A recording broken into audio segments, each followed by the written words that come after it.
സ്ത്രീകളെ പുരസ്കരിച്ച് 7ാം മാസത്തിൽ നടത്തിവരാറുള്ള അനുഷ്ഠാനപരമായ ഗർഭബലി കർമ്മമാണ് കെന്തോൻ പാട്ട് അഥവാ ഗന്ധർവൻ പാട്ട്. യക്ഷൻ, ഗന്ധർവൻ, കാമൻ, കന്നി, പിള്ളകന്നി തുടങ്ങിയ ബാധകളെ ഗർഭബലി കർമ്മങ്ങളിലൂടെ നീക്കാം എന്നാണ് പ്രാചീന വിശ്വാസം. ഞങ്ങൾ അവതരിപ്പിക്കുന്നു കണ്ണൂർ ജില്ലയിലെ പുലയ സമുദായക്കാർക്കിടയിൽ പ്രചാരത്തിലുള്ള കെന്തോൻ പാട്ട്.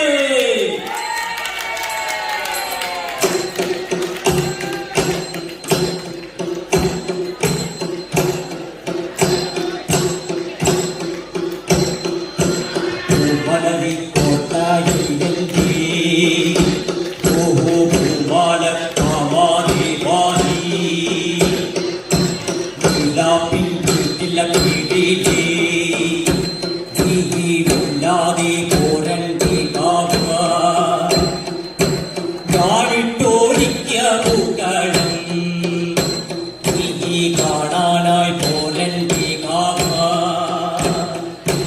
കാണാകെ ആനന്ദാകെ ഇല്ലാതെ